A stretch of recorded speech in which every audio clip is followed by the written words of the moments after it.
Kicked us out the house, didn't want to be bothered with us. So we ran to the street, that was our father figures.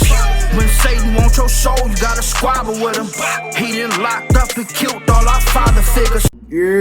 Hey, welcome to the I Rap Sometimes When I'm Bored podcast. Alright, today we got the only guest qualified to be part of the first episode. Feel me? That's right. And so we're going to go ahead, we're going to do it like this. Disclaimer, we're going to get this out of the way. This is a Christian podcast. I know they're going to crucify me for this, but, well, I'm used to it. We just wanted to let y'all know this ain't one of them. We still on brand, but we finna do this a little bit different, right? So I got my guest right here. Go ahead, introduce yourself, player. Yeah, one of his lifelong homeboys, damn near family. Yo, how long have you known me? Over 21 years. All right. No, I just was saying, how old? Matter of fact, how old was we? Because I don't think they understand for real. We was middle school, and you got a year over me.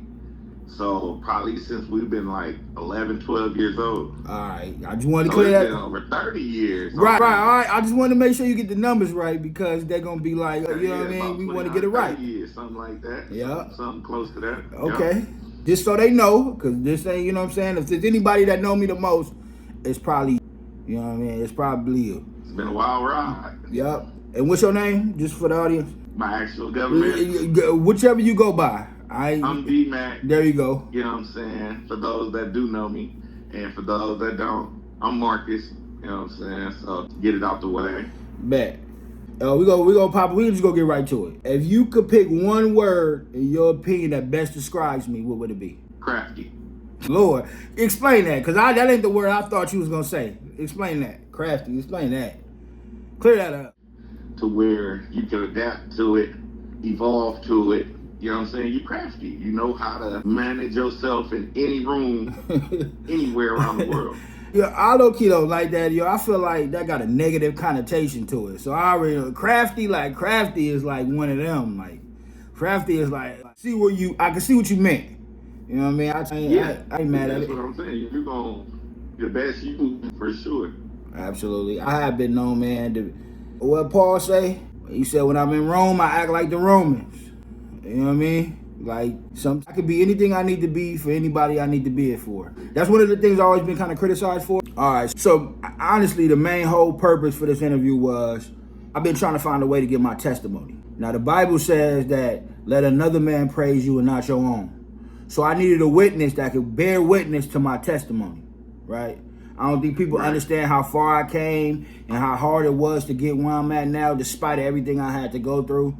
So just going through some of my testimony, I wanted to chop it up with somebody that know part of it, that can bear witness to some of the things, you know what I'm saying, as we go through it. Now, before I start, I'm gonna have to throw you under the bus before I start, though. You know what I'm saying? And I ain't go through none of these prompt questions with you. This is all freestyle. But I'm gonna ask you some questions. I'm gonna ask you this is a Q&A. I'm gonna ask you some questions, and I'm gonna let you go. All right. What did you try to get us to do when we was 14? Rob a bank. I don't say it again. I tried to get us to hit a lick. Rob a bank. But if I wasn't me, all right, if I ain't had common sense at 14, and I wouldn't have had the most common sense, but like to rob a bank, what made you think at 14 with no vehicle, no weapons, we was gonna run up in the bank and run out of there successfully? What was going through your mind? Honestly, my mind state at the time, I felt like with me being the brains behind it, I thought we could actually get away with it. But logically, with your mind, that's crazy. You've seen the other side of everything that I didn't see. What? So you think we would have been out by now? Because we was going to get caught. But 14, what grade we was in? Hold on. I remember being at your house, we was watching Baller Blocking. You think we'd have been out of jail by now? 14. Yeah, we'd have been out by now. 10 piece. Nah, it would have been more than the 10. They were the charges as adults, but we would have still, you know what I mean? That's if we wouldn't have got gunned down. Easy 10 piece. Yeah. Because it's federal. We would have did it about 10 to 15. We'd have been home. Yeah, we would have been home. I agree. We'd have been home by now. But I still don't think that was the greatest idea. But I just, you know what I mean? So we just put some context to this whole thing because to the day, I still don't let you lay that down. Like, brother, you tried to get me to run in the bank We probably was gonna lose our lives that day because I don't think we would have even made it out. Like they probably would have just I don't gave us. think it would have went that severe, honestly, because I mean we would have cased it. You know what I'm saying? And took the time out. We wasn't just gonna run in no bank. We 14 years old. Easier. We 14 years old. We don't even have no business in a bank. We can't even open an account at 14. What was we gonna go case? Honestly, it would have just been seeing the movement of the bank, of how everything moved, where security guards are placed, how the tellers is moving, you know. But I mean, that's me thinking back then. Right. And it, like I said, it was easier then because it wasn't no bulletproof glass. You know what I'm saying? As long as nobody went in there trigger happy, and then it was easier then. It's crazy we work. We would have never came home. Well, look, I go sit, and so that's that's the first sign that God had a hand on my life, because ain't no way that I was agreeing to something. Like I felt like we would have really lost our life that day. They would have aired us out, bro. As soon as we got in there, we wasn't prepared for nothing. We wasn't prepared for none of that. But to this day, I laugh off it. Like I look back, I laugh. I be like, yo, I don't know what you was thinking. I don't know what we was even thinking, trying to consider something like that at 14 years old, bro. That's crazy. Trying to get rich. Thank God. That's what money do, see? The root of all evil. The root of it. Like, you know what I'm saying? Over here plotting at 14, trying to figure out, thinking that's the best way to get some money, bro. But that's how the enemy starts. He tried to get you when you young. Why did I get kicked out of Hamilton? You said, why did you get kicked out of Hamilton? Why did I get kicked out of Hamilton? Honestly, I don't really know the ins and outs too far, the detail, but as far as I know, they was plotting against you and you was defending yourself. And you did what you had to do to protect yourself, and you pepper sprayed the class. 7th grade? Was that the 7th grade? Or was it the 8th? I can't even remember, man. No, that was 8th grade, because it happened in history class, and that was an 8th grade class. That was about 8th grade year. We was finna graduate.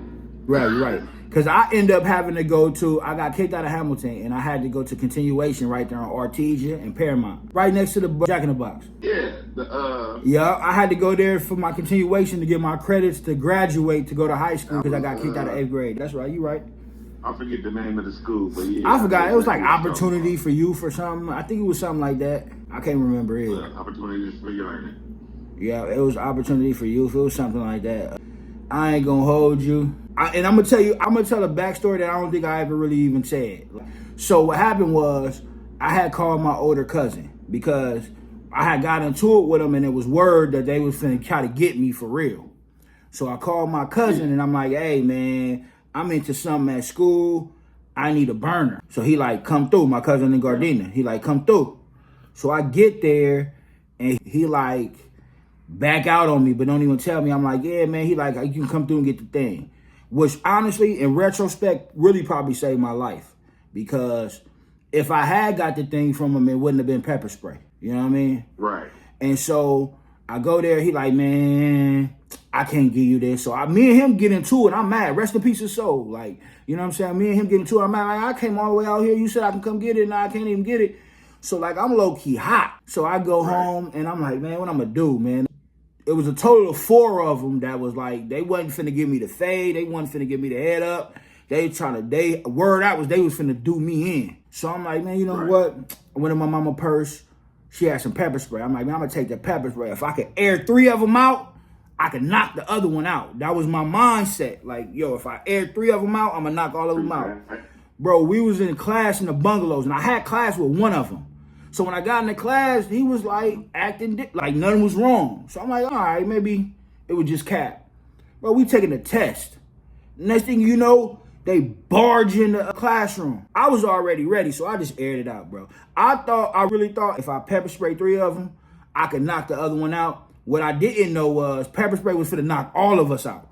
So the whole class got aired out. We all had to run out the class. We all had to get milked. Man, that was my first time really correct, man. Like, I didn't know that was going to be, we all was going to be man down, out of business. We wasn't going to be able to, I aired the teacher, everything, man. The whole class. I released the whole can. Bro. And I got arrested. I had to go to LP. I had to go to LP for a week. I got arrested, had to go to LP for a week. They kicked me out. Like, they like, you done. You can't come back. They kicked me out. And if I would have had a note from a parent saying I can carry pepper spray, I wouldn't even got arrested. But, you know, my cousin, rest in peace. I was mad at the time because he said I could go ahead and get the thing, and then I got there and he reneged on me. But honestly, now, like, if I had the opportunity, he saved my life, because if I wouldn't have had that pepper spray, I would have had that thing. And then it's like, I might not be here right now or in the position I am, because my whole life would have been altered, because something would have happened that day. The way they ran up in that classroom, something would have happened that day. So I was mad at the time, and we beefed for a while over that. But honestly, he saved my life, man. And that's what I'm talking about. The hand of God, like, young, not even knowing, just low key at every turn, like, there's he was moving. Like, when I look back now, I'm so thankful. But at the time, I had no idea, man. My daughter had just been born the summer prior, right? So, like, going to 8th grade was like the final year, and we going to 8th grade, I remember getting kicked out and how it just affected everything, which brings me to my next point, because we went to Jordan together. But before Jordan, my mama didn't want me to go to Poly. They didn't want me to go to Poly. They like, we don't want you to go to Poly. Yeah, I couldn't go to Poly either. They like, no, you can't go to Poly. So they sent me to Cabrillo on the west side. Yeah. I got kicked out of Cabrillo. I don't even really remember why, if I'm being honest. They kicked me out of Cabrillo. I don't know that backstory. No. I can't even remember why I got kicked out of, because I was on the football team, and I remember getting kicked out. I don't even really remember why I got kicked out, but I got kicked out. Then that's when they was like, you going to Jordan. So that's when I went to Jordan. And that's when I was ninth grade. I was on correct. 9th grade, That was not, that's what I'm saying. I went a half a semester at Cabrillo, got kicked out.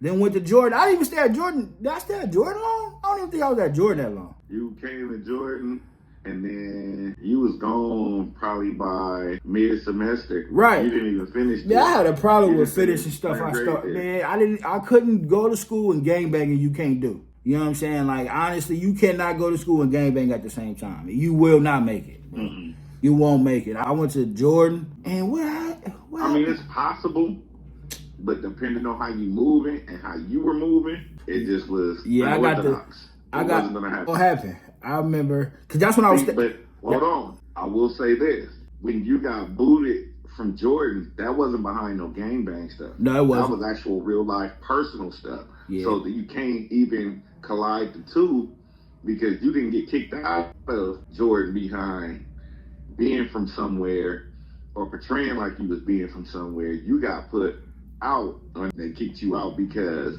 of somebody that lived in the neighborhood that you was having personal beef with. But you know what? That's why I got kicked out of Jordan, because I was staying on Pleasant with who? Essie. Yo, what happened with Essie? Because he did go back and tell the school, and that's why that's why I got kicked out. Where y'all stayed at on California, your mama, his mama got into it or something. Yo, remember we got off the bus? Remember, what happened when we got off the bus? I can't remember. Hold on, I'm trying to think. I don't think he snuck you, but I can't even honestly give you the full detail because it's been so long. But I know when you came back to school, it was all the way up. Yo, I don't know if you remember. I think you was there. You was right there when I punched on Essie. Yeah, right there in the back of the school. And then he went back. His mama went up there and told the school that they were scared for their life because I punched on him. We was on the bus one day and he said something slick and I did him dirty and him and his mama ran to the school and said, hey, we scared for our lives, and they kicked me out of Jordan. Sounds about right. Which was, honestly, and again, from a testimony standpoint, because this is what it's all about, we're not going to lose track. At Jordan, Jordan on the north side. And what? North side of Long Beach, Atlantic and Artesia. And so all that was transpiring was they kicked me up out of there, was ultimately probably saved my life at the moment, because I remember them north siders hit the gate looking for baby CJ. And that's when I really started getting integrated, for real. Like, yeah, that's when you start really transitioning into your life. So they hit the gate like what? Baby CJ never went to school. So, but they hit the gate looking for baby CJ, like where baby CJ at, tripping. But he wasn't even at school that day because he never really went to school. Yeah, so you know what I'm saying? Here and there, but not too much. He ever really went to. I can't even remember how many days. And when he did come to school, I don't even remember him staying a full day. To be 100 with you, Like, you know what I mean? Like, he Right. never was really at school, but they hit the gate looking for baby CJ that day. And I'm like, this finna get bad. Like, I was really the only one there at the school that put me, like, in a bad situation because I was out. Okay, yeah, it was like a real north side school at the time, yeah. And I can remember. And I was really outnumbered. So, like, he even pulled me out of that situation. Like, let me get you up out of this. You know what I mean? And so even looking back then, like, yo, it just seemed like turn after turn, decision after decision, corner after corner. Like, it was just like, he had his hand on me. You know what I'm saying? Like, I wasn't even supposed to make it through none of that. That's a gauntlet. I wasn't supposed to make it through none of that, for real. Nope. I do remember one thing, though. I came to school with a black eye. Remember that? Yeah. I definitely do. I came to school with a black eye. Matter of fact, I can bust it down. All right, bust it down then. Fresh black eye. Fresh. Had on black jeans, royal blue t-shirt, them white, black, and royal blue. Okay, you remember. Okay. And the night before, you was at a house, gang of homies, and got his official, and then it was all the way up from there. It wasn't no looking back. You knew what you was, you knew what you wanted to be, and that's the life that you started to choose. Yeah, I remember going home, and my grandma and them like, what's wrong with you? What happened? Right? And I'm like, nothing happened. I just got into a little. So they were trying to make a big deal out of it. And I'm like, no, it was just a little fight. Like, it was a fight. People fight every day. I couldn't go in there and tell them, like, I'm official.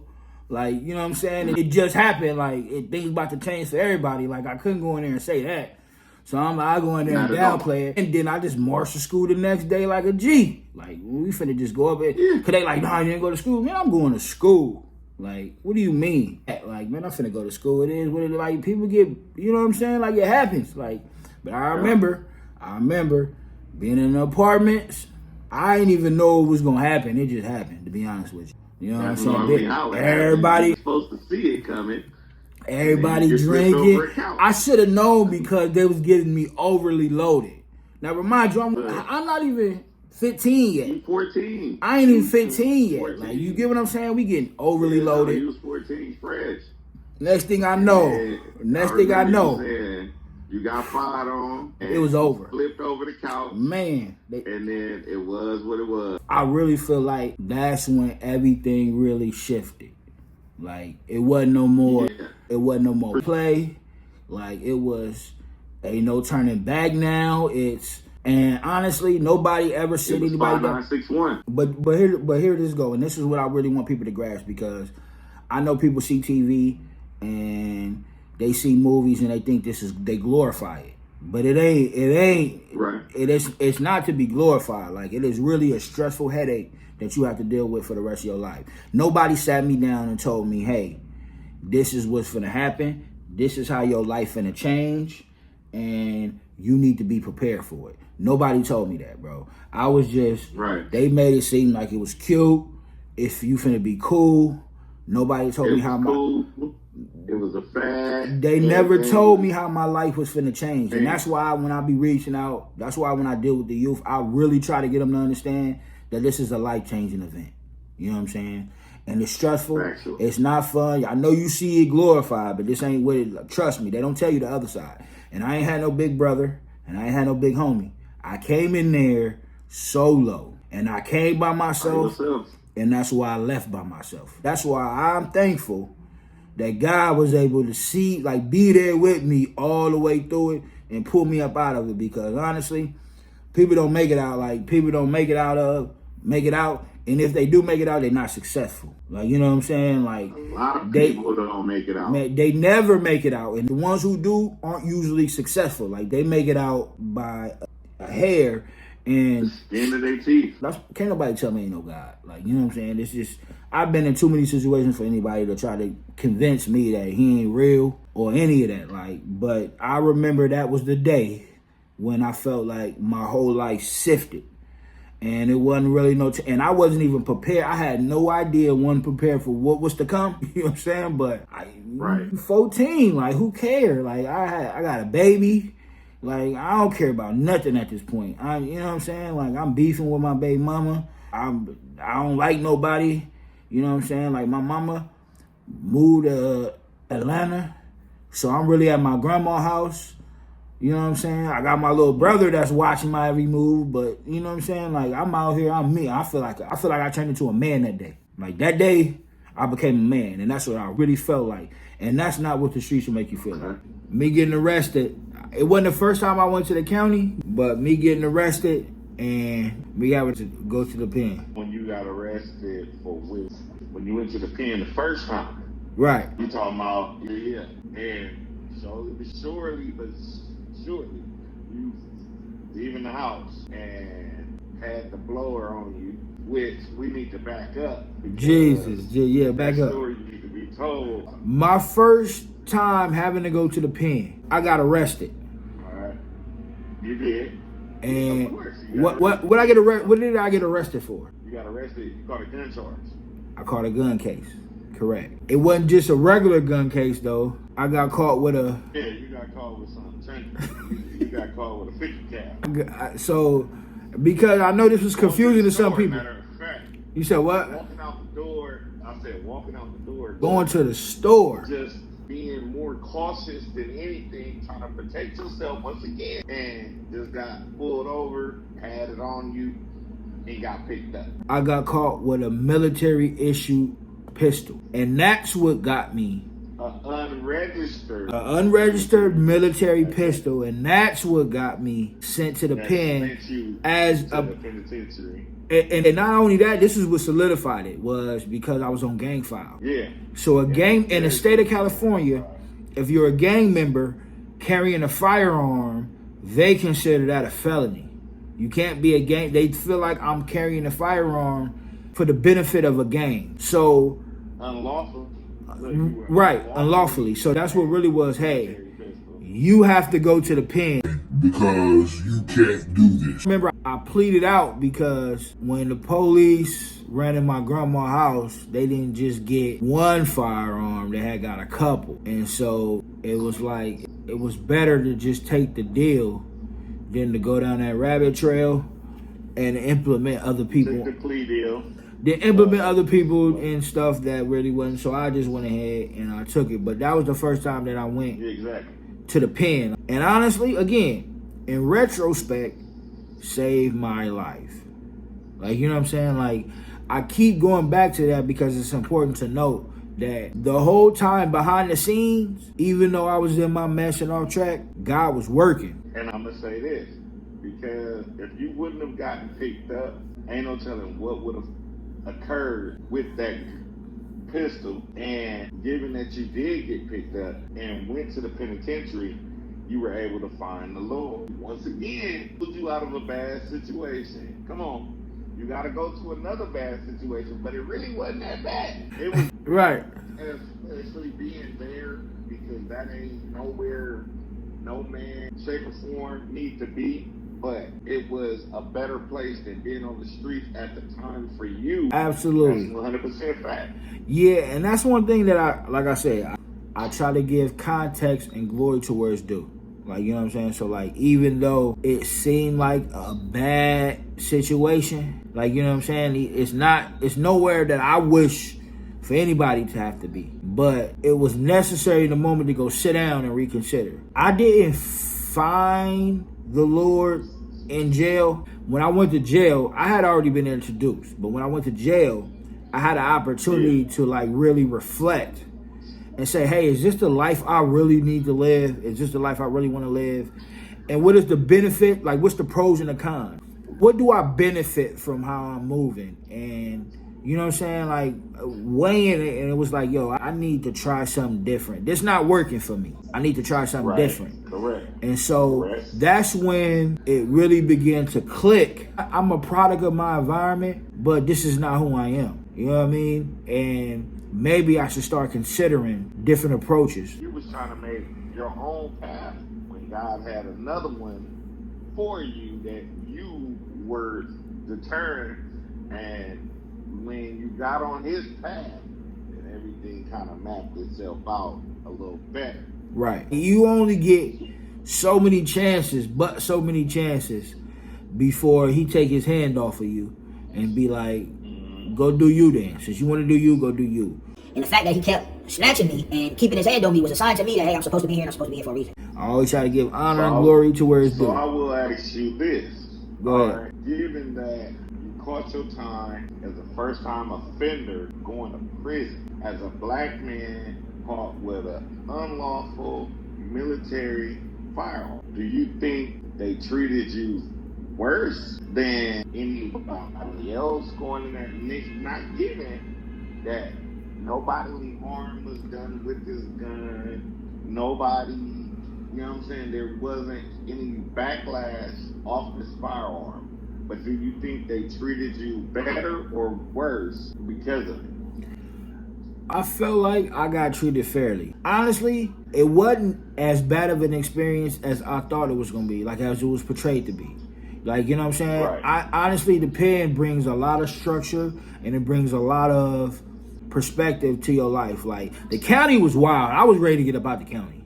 Like, the county just wild. It wasn't my first time in the county, but the county go crazy. This is not the life I want to live. Like, you know what I'm saying? And when you make a decision that, hey, what comes with the streets is what comes with it. You can't control that. Hey, nothing's going to change if nothing changes. So something has to change at some point if I won't change. Let's tap into the fact that once you got out and you started bettering your life as far as the nursing programs, the pastor program, and everything of that nature. Now, they've heard all of the bad kind of mixed into your life. Right. All right, cool. But this is definitely a gumbo because you can't say you can't take the bad with the good. Right. So the good started coming out as well.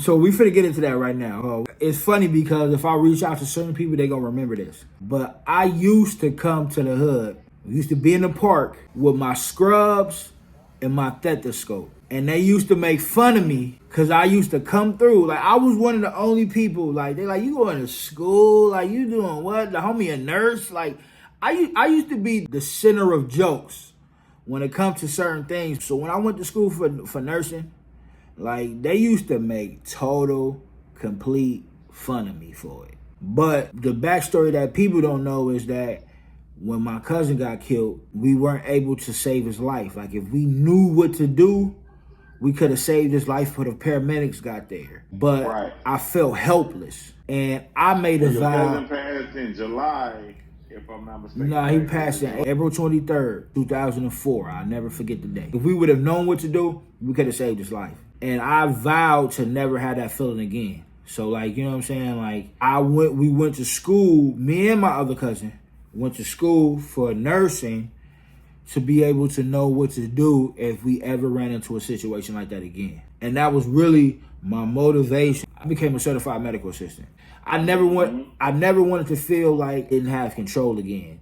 You know what I'm saying? And that was one of the things that really, like, haunted. Being completely helpless. Man, it sucked. Like, you don't really know what to do. So that was really my first time for real experiencing something like that. Being right there, it was life-changing mentally for me because that was the first time I really realized, like, oh, this is for real. Like, this can happen to you. Like, people can actually get away with this type stuff. Like, the speed of time. Bam. You've done all that. You graduated nursing school. I did. What persuaded you go into the ministry? And one more time, people, for everybody that's sitting in the back, this is definitely he interviewing me. I'm asking questions. We bouncing questions off each other. But I want y'all to know this is definitely unscripted. And he didn't know all it had was going to have questions. Right. But I love the fact that he has all the answers to my questions as well. Now, back to the show. But do you remember when that happened? When your cousin got killed? Nope. When I said I'm done with the streets, I'm doing ministry. You remember when that happened? Ooh. I kind of do. I couldn't tell you what year that happened. Okay. But I do kind of remember, and people out there in the world, I swear to God, when he told me this, he physically told me this, he tapped in, look, hey, I'm done with this, I'm finna try this, and I'm full throttle wholeheartedly giving myself, I legit was against it. Like, what? This nigga Trevor, he started doing his fellowship. And when this group, because he always had a great word, and with the word that he was giving, like, he was touching somebody in that group every single time. I've seen him do his thing at, it looked like fairs, county fairs, and everything. He did his thing, and somebody felt his word. And then I started to understand as his brother, like, man, you really know what you're talking about, and you know what you're doing. But that to the point where I have to reach out for certain guidance from him because of his teaching and his line. So before we get there, because that was one of the questions I had for you. One of the questions I had for you was, how did you feel when you found that out? I was never opposed to anything that he was doing. I've always like, wait, what? I question it, like, why? But never because of what you was doing.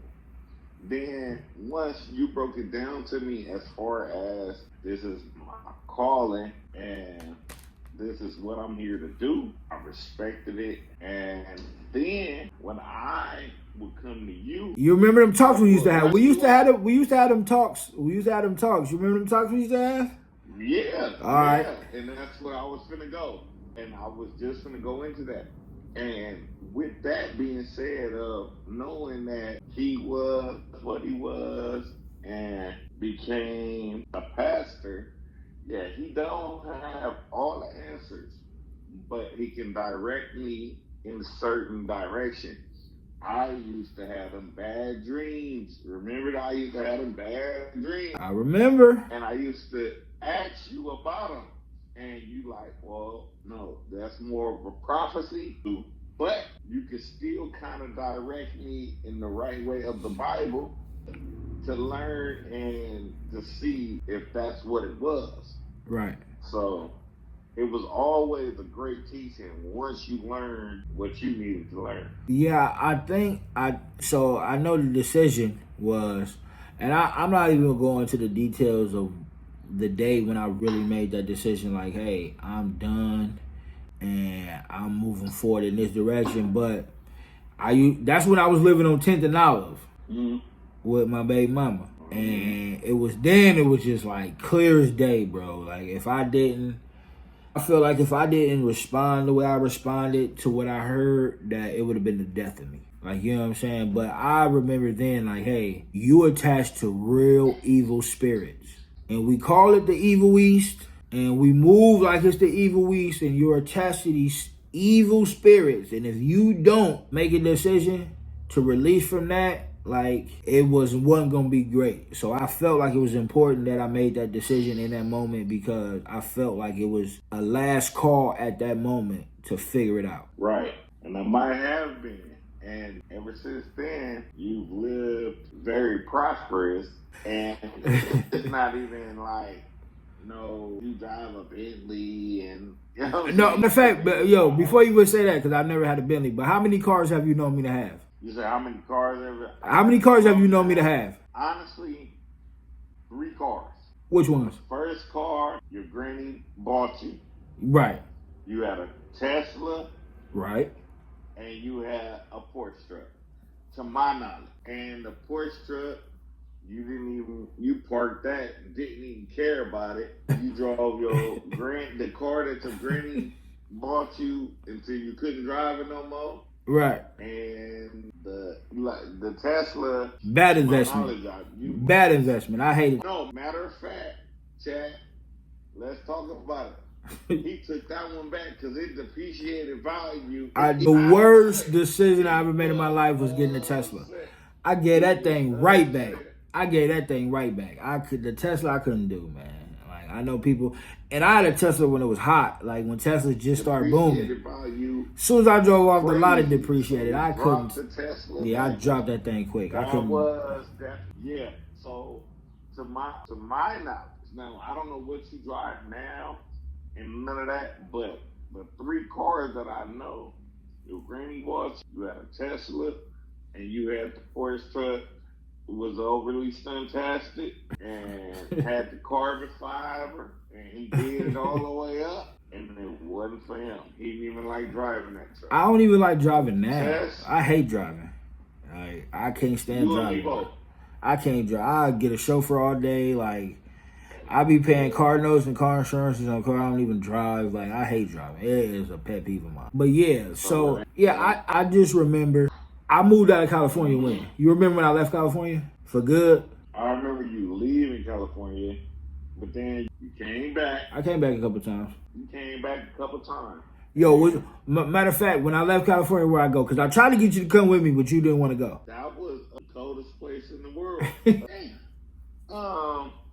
I had a job for you and everything. I'm like, yo, I can get you. I'm plugged in. I can get you in. I run it. Look, oh my God, I don't know why not Arkansas. No, not Arkansas. Hold on. You know it. I got it. You know it. I know you know it. I know, because I tried to get you to come. I'm like, yo, I run the plant. I can get you in there. Well, and I'm like, yo, the homie don't never want to leave. I'm like, he don't never want to leave. Like, I'm telling you, come on. He went to Minnesota. the coldest place in Minnesota. Okay, Ben.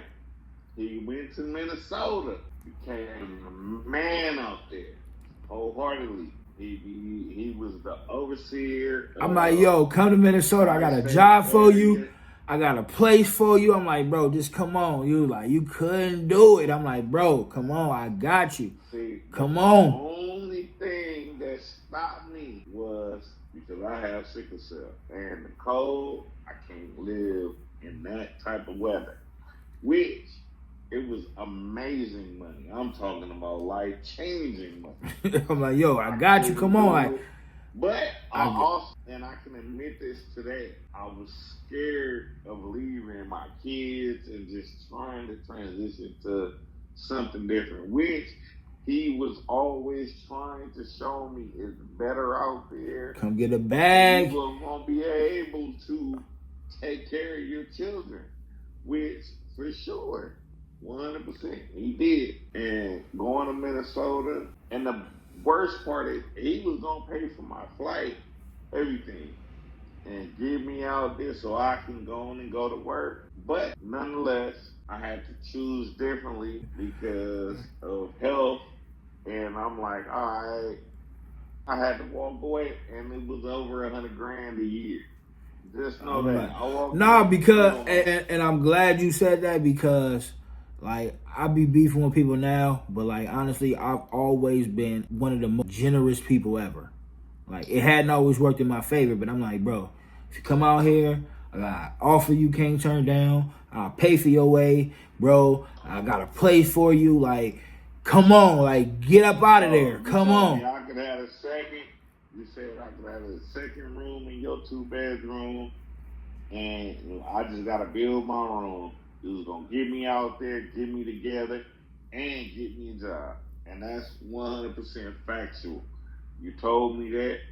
I just couldn't jump on it, living in the coldest place on the earth. Yeah. And that just wasn't going to work for me.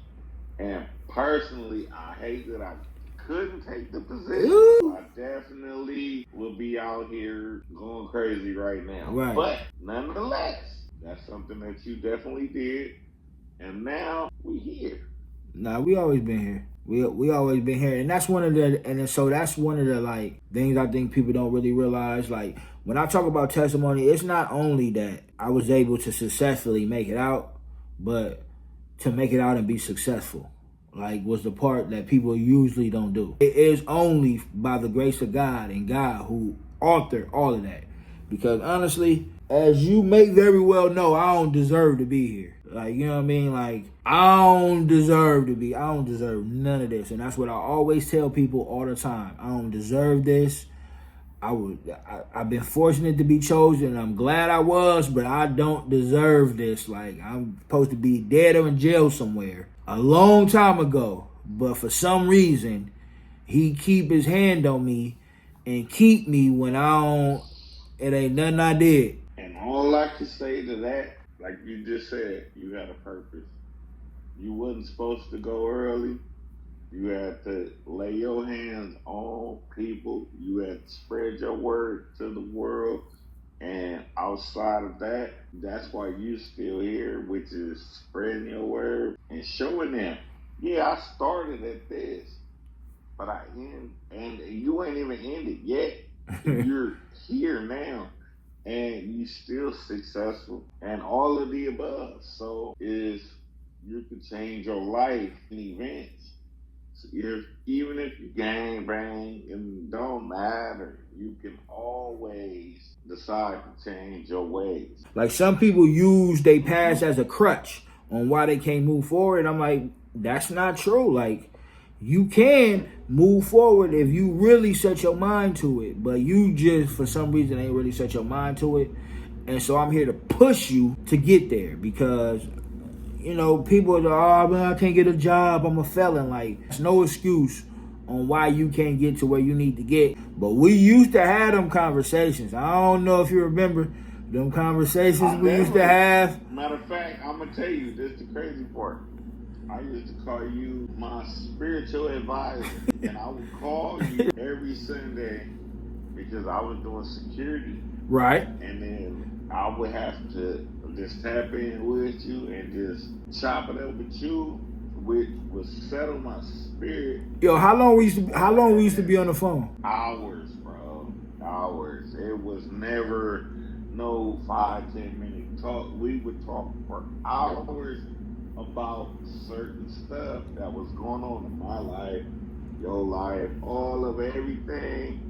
And then you would try to walk me through certain things, and once I started seeing the light as far as like I could do better without certain people, I knew that was your calling to be able to be like, this is it. Like, you were like a mentor. You went into mentoring the youth, and you mentoring the youth was perfect for you because now you can stop them early and change their lives. I did find a lot of joy. I did find a lot of joy in it. They want to rob banks.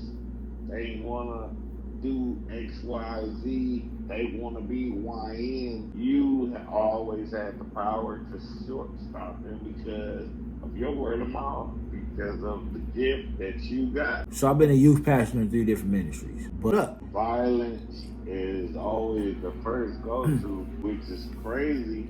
But I understand that my nigga TJ, he just said what he had to say.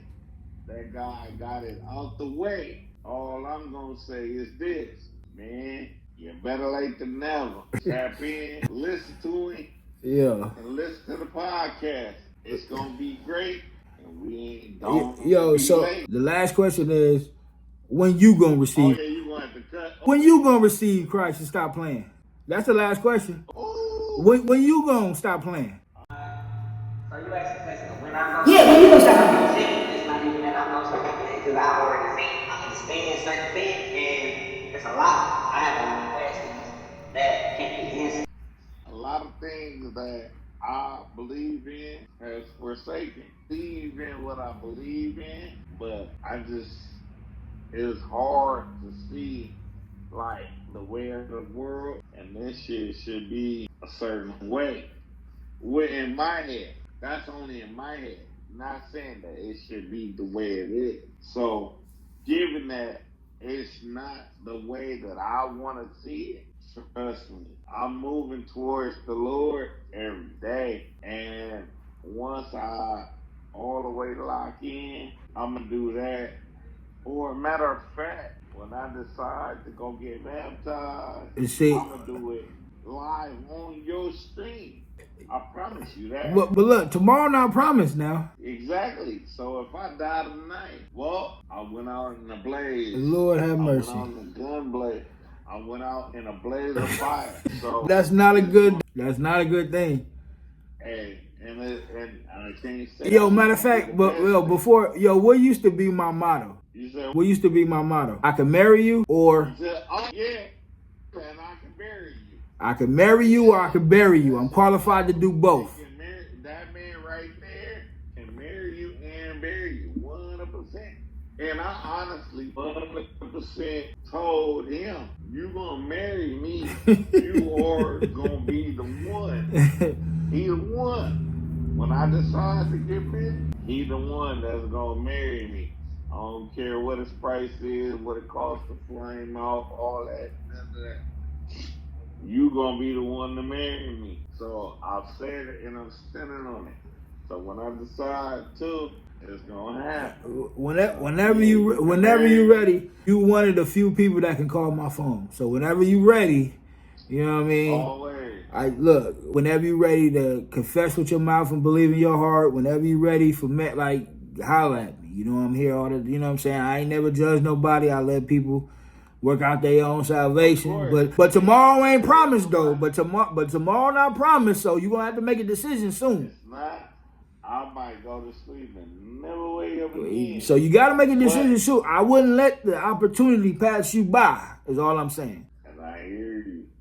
Watch this. I'm gonna sing you something, okay? You gonna be the pastor. You better put on all the bells and whistles. And guess what? You can officiate. I'll pull up for you.